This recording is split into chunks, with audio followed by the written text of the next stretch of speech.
Hello, folks. Welcome to Casey and the Rabbi. I'm Casey O'Rourke. I'm Rabbi David Gerber. And we're joining you for episode 3. It's been, we did the Halloween episode, talked about John Lafitte. We had Jose Canseco discussion. So we did the discussion in the first episode about how I would be a great pope. That's still true. maintain that is the case. And I put in a couple of calls, so I'm waiting on Cardinal Rathsberg to hit me back, but he was interested. He said that he liked the idea of going back to the roots and a learned gentleman, a scholar, and put a Jew in charge. Put a Jew in charge. When the music business, like all of our managers have been Jewish, and it's been great. So. Well, you know how Jews ended up in all these positions? Interesting. I don't know this story. Well, there's two things. Number one, for centuries, because of anti-Semitism, we were not allowed to have some of the more prestigious jobs. Right. So in Europe, all these years, you were somebody if you owned land. That was the whole key to everything. And if you weren't, you were nobody. You're a serf. And so Jews weren't allowed to own land, so they had to take jobs that didn't require land ownership, like accounting and law and medicine and things like that. And even Judaism is all, we're the people of the book. We study it constantly. So we have such a high value in education that between the anti-Semitism that pushed us into certain careers and the fact that we have a high percentage of college graduates, master's graduates, we kind of stayed in them. Right. And so that's how Jews ended up with disproportionate Nobel Prizes and that makes total sense. CEOs and Fortune 500 leadership. Right. We were, it's kind of us making lemonade out of lemons. I mean, that's the story, and that's beautiful. Through that struggle, you have to take the things that are given to you, and be like, all right, let's make this happen. That's right. I love that. And I'm sure that 1400, some jester down on his luck, he's like, I just can't figure this out. This king's got me on this 3-day-a-week contract, and then he talks to the local rabbi. He's like, can you help me read? I can't read, and then boom, there you go. Yeah. He's got him at Caesar's. Well, the real Caesar's Palace. So I was tempted. I almost texted you to say, like, what do you want to talk about this week? Sure. But I think that would take away from the essence of our podcast, That's right, which is nothing.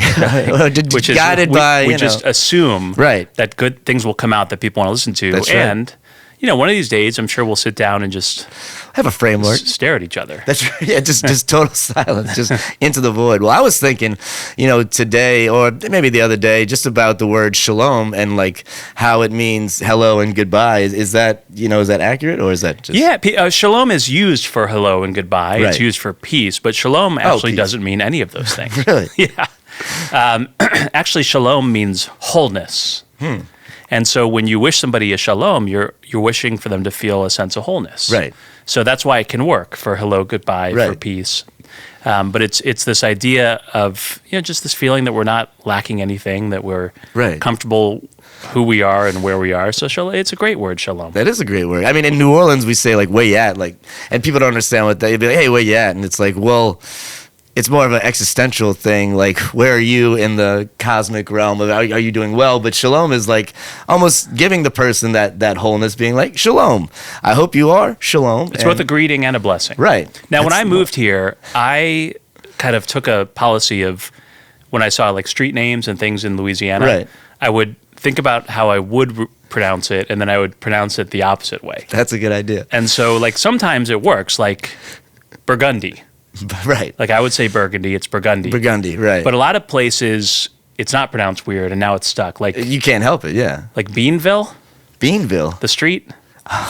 Is that Bienville, right. It's Bienville? Yeah. I would say Bienville, but somebody would say Beanville, yeah. Yeah, or the grocery store Roberts.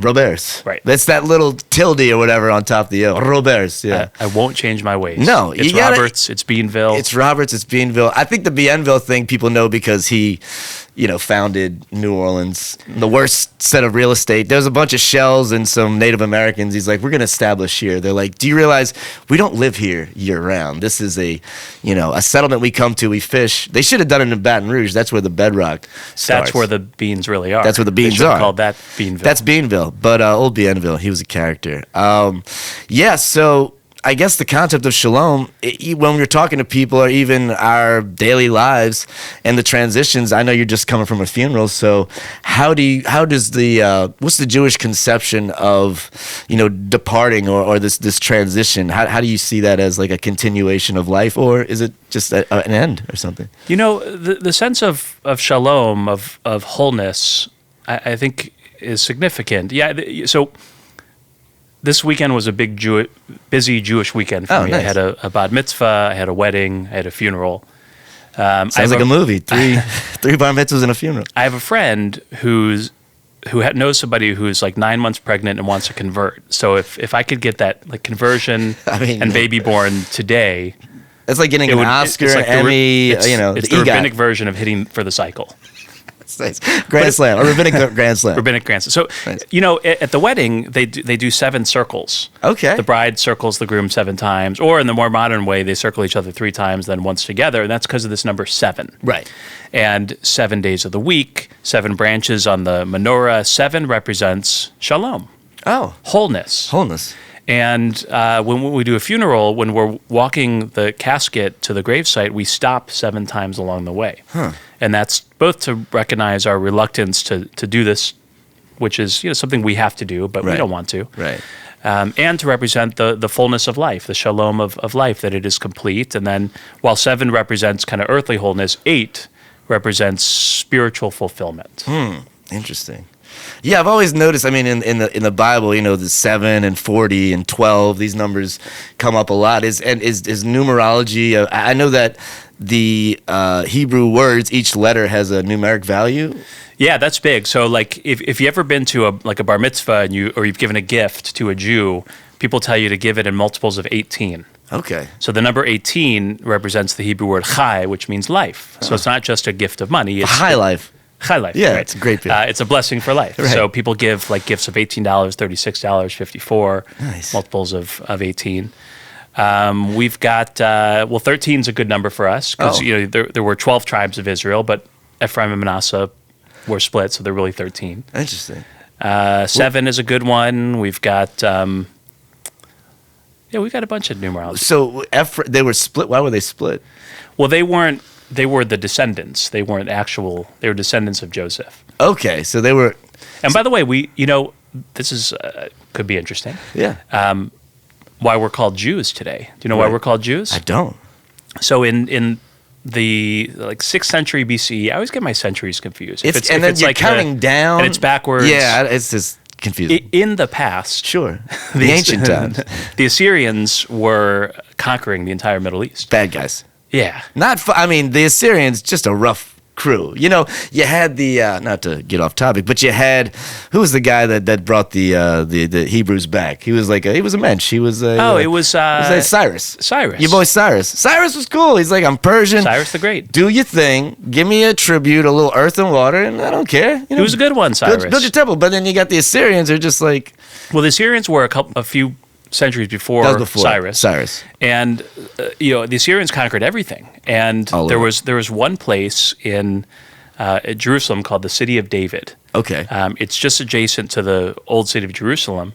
And the king of the Jews, King Hezekiah, had his workers tunnel underneath the city, right, to flow the water into the city. And it's described in the book of Chronicles and the book of Kings how when Hezekiah brought the water in, the Assyrians came. They lasted 3 days, got plague, and then left them alone. That's how you do it, baby. And that was a biblical story. But archaeology, they found the water, so you can actually walk through Hezekiah's tunnel now. The water is still flowing through the city, and Hezekiah was the king of the tribe of Judah. Okay. So the only tribe left after the Assyrians was the tribe of Judah. Okay. And so we became Judeans.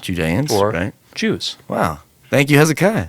Yeah. Way to go, He's king. a big deal. More people should know Hezekiah. People, David, you got Solomon, but then Hezekiah gets the shaft. You want to hear a funny King David story? Absolutely. I feel like I'm talking a lot. No, Rabbi, you're the enlightened one. I'm the schmuck over here. I'm the everyman. No, I love it. Go ahead, please. All right, so King David, do you know the story about him and Bathsheba? Oof, taking a bath on the roof? So can I just say something? I mean, if you're the king. Well, David was, I don't want to explain the story. You could explain it better, but Bathsheba's husband was fighting for David. He was.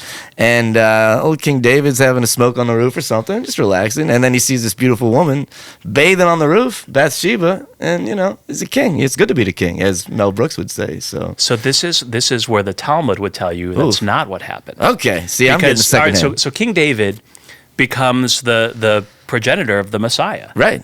And so King David can't be sinful. No. He can't be peeping on Bathsheba on a roof. He can't be sending Bathsheba's husband into war to get killed so he can take her as a wife. So according to the Talmud, Satan appeared as a bird. He loves changing into animals. Yeah, this is the old Satan bird defense. Old dragon, yeah. And King David was just on his roof with his bow and arrow, like he did. Chilling, and the bird goes by, and he shoots at the bird, and then the bird vanishes, and the arrow hits the sheet that was covering up Bathsheba. Classic Satan. So yeah, this is some advice for those of you living on rooftop palaces. If you're a royal and you're on the rooftop and you're cleaning your odds bow, are that the bird you're shooting at is Satan. Probably the Lord of Darkness. Yeah. So just check your aim. And I can't tell you how many times in my life, I'm going about my business, and then all of a sudden some goat, comes out of nowhere, and then I'm in jail. I don't get it. Something happens, but say he's a trickster, and it's just unfortunate. Well, here's another one. If you, according to the Talmud, if you see like an animal in a place that it's not supposed to be, okay, like if you see like a cat like on top of your refrigerator, right. Although they go up there. Anyway. Well, but if it's not your cat, like I don't have a cat, and just like. But whatever it is, if you see an animal in a weird place, if you throw your shoe at it, it'll turn into treasure. This is the good stuff. This is what they don't tell you. This is the secrets that we're trying to unlock here. So a shoe to an animal in a weird place and treasure, yeah. Treasure, yeah. And then perhaps, I actually saw, there was a lovely rainbow by my house today. And nice. My hidden Irish ancestry, which we've talked about, the leprechaun and the gold. You catch the leprechaun and you get the gold. So can you say leprechaun anymore? Leprechaun? Is that offensive, leprechaun?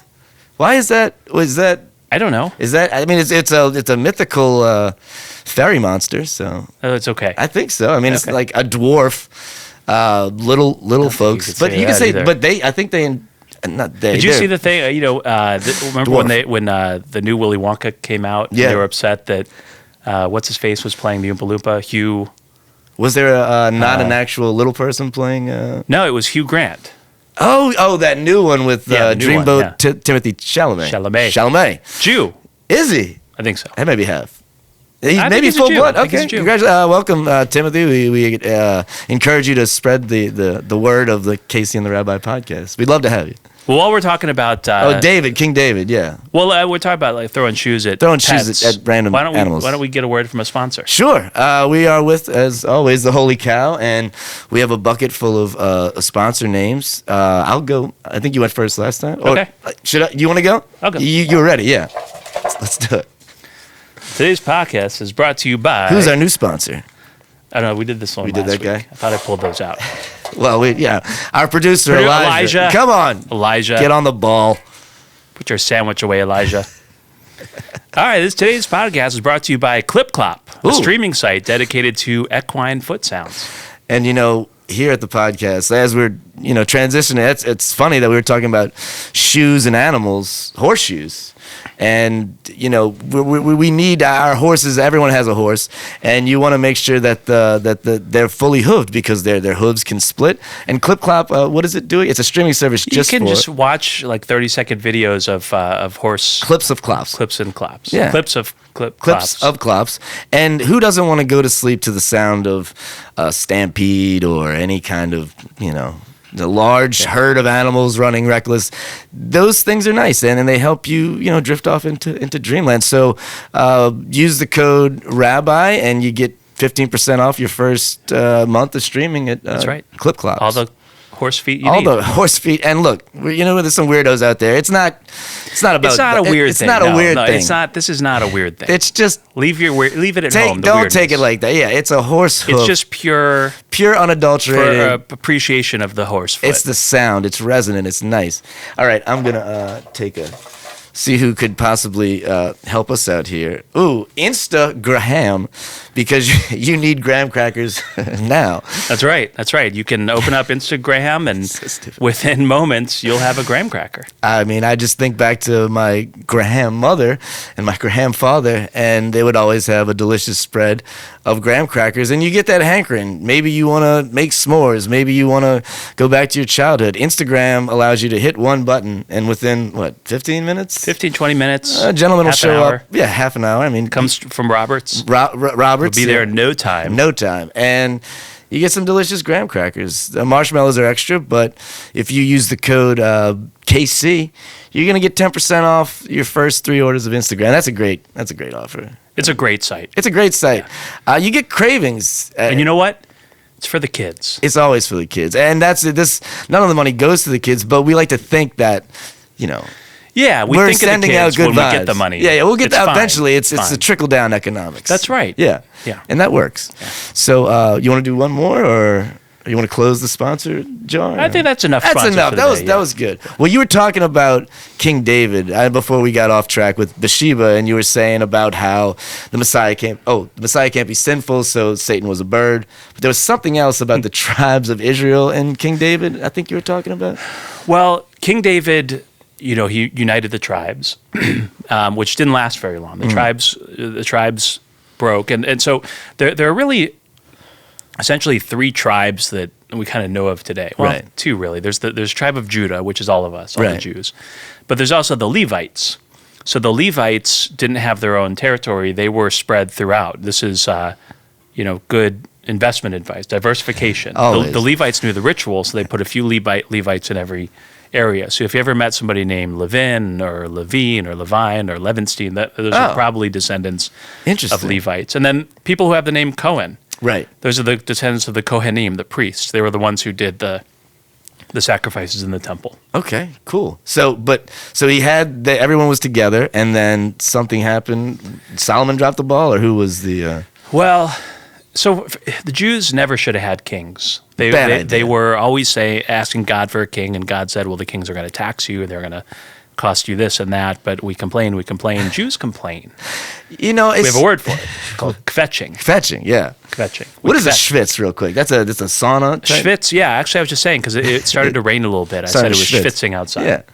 I got a home sauna. Really? It's like the size of a phone booth. Like it's like a tent, and with a humidifier in it. Oh, wow. And it's pretty great. Is it one of those like sauna, meaning like the red, like the rocks and stuff, or it's just it's just like a humidifier? But within 10 minutes, it gets to like 130 degrees. A home schwitz. I mean, I'm a little disappointed I haven't been invited to schwitz at your house. I mean, it's a very it's an intimate thing. Yeah. I mean, we wouldn't share, folks. I'm not trying to share. We should alternate. We can alternate our schwitzing. Yeah, right. Just be like, if you need me to house sit, I can house schwitz.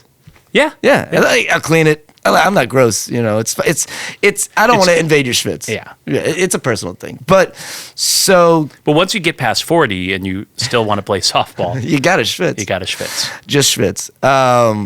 And so, okay, King David, so Solomon, so they were united for a time, and then after Solomon they split. Well, there was 2 kingdoms. There's Judea and Samaria, and it went like that for a couple hundred years until the Assyrians, and then after the Assyrians, it was just Judea. Right.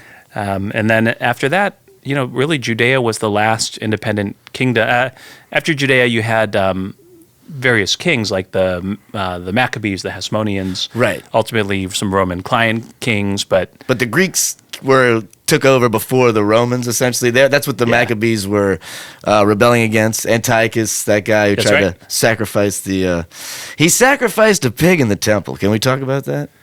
Yeah, that's no good. We don't want to talk about it. I mean, we can. I mean, that's what they did. The Greeks, they would try to take what's most sacred to us and turn it into, like, what's the worst thing it's so you gross. could do in a temple for a Jew? It's to take a pig, which is an unkosher animal, and doing a sacrifice that God didn't ask for is a big no-no in Judaism. It happens to the sons of Aaron in the Torah. The sons of Aaron, Nadav and Avihu, they offer not even unkosher, but a sacrifice God didn't ask for, and God zapped them from the face of the earth, like a moth and a blue light, one of those zappers. Yeah. Wait, Aaron was Moses's Brother. Brother. Yeah, oh, he was right. the first priest. Who was? Why was? Because Moses stuttered or something like that. Yeah, this is a cool moment too, because when God calls out to Moses and says, "I need you to go to Pharaoh and speak to Pharaoh," the first thing Moses says is, "They're not going to listen to me." Right. He says, "I'm slow of speech. I have a speech impediment. Who am I to do this?" Right. And God could have miraculously fixed Moses's speech. Today, Junior. Yeah. But what God says is, take your brother. Right. And Aaron, the movies, you have Moses saying, "Let my people go," but it's actually Aaron who says, "Let my people." He speaks on behalf of Moses. Wow. And what a great message that whatever shortcoming you think you might have, the thing that can get you past it is your brother. That is, and just the idea of, brotherhood in the Bible a lot. Am I my brother's keeper? Cain kills Abel, that sort of thing. But you can always have somebody to lean on, and I think it's hard for us a lot of times in life to. Like Moses, I mean, he's talking to God, and he's like, if you can kind of admit your vulnerabilities, and then that always leads to people helping you out. And a lot of times, you just need help, and it's hard to admit this, but. So I don't come across a lot of people who know like Cyrus and Antiochus. Sure. And all this. So where does your curiosity for all this come from? I guess growing up as a Roman Catholic, I was just always, I love history, in general. And so I always just wanted to get to the root of who they said that Jesus was, and then that sort of thing. So knowing that Jesus was Jewish, I just wanted to see what were his practices. And then as you go deeper and deeper, you're like, okay, so what was the Jewish conception of a Messiah? And I think that's when we initially talked, maybe a couple of years ago, because I was like, how do the Jewish people, see the role of the Messiah, and does Jesus fit into that or whatever? And I just really get interested in how these things go, and also just the Jewish context of that first century where you're dealing with these Romans. You had the Greek thing not too long before. Was it maybe 200 years before the Maccabees, before that first century? That's the sad part of all the Maccabees. They fought back against the Greeks to retake the temple. And they weren't conquered by the Romans. No, they asked them in, right? Yeah, they were fighting so much. Right, they couldn't get along. They asked the Romans to come in and mediate. Yeah, and that was it. And the Romans, typical Italians, where it's just like, look, we're gonna come in, we're gonna hang out, give us some money, and do the incense thing every now and then. But I think that the Romans had a concept of Judaism to where it was like, we respect the oldness of your faith, but we are, just put a statue of Caesar in there. Like, what's the big deal? But I think that was so offensive. Is that correct? How? Well, you know how I know the Jews were resistant of the Romans? Because of the existence of gefilte fish. Like, if we were in any way interested in becoming Roman, we would have better recipes today. Sure, the Italians. I mean, you can't go wrong. So, and that's why I think that the Christians were, as they broke away from Judaism, the Romans were like, well, you're not a real thing. Like the Jews have been around for all these years. Yeah, we destroyed their temple and made them disperse. But we did recognize at least that they were a real people. So when, the interesting part is the Romans considered the Christians atheists, because they were like, you're not recognizing all these other gods. So they'd be like, yeah, you believe in this one God, but you're essentially saying that, Jupiter and, all these other Zeus characters. So they would call the Christians atheists, because they're like, yeah, don't believe in our gods. Because the Romans would roll in, let's say you're in, Africa, and they have their deities, and they'd be like, cool, we'll add them to the pantheon. So they were always adding to the pantheon, but the Christians were like, these are demons, there's only one God.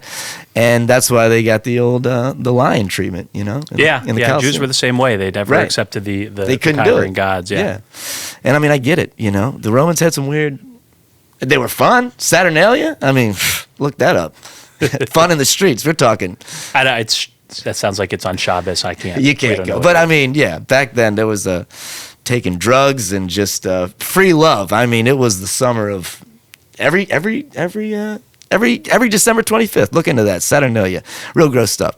But so Solomon fumbled the ball, and everybody was kind of dispersed. But y'all retained the label of Judah, I guess. So that's There's some people out there who think that they're some of the lost tribes. Right. You can find some of them in North Africa. Flow Tribe. Tribe. Quick plug. We'll be at the Tulane homecoming on November 9th. So come on out. Nice. Yeah. Football team's looking good. Have they? I haven't followed the wave.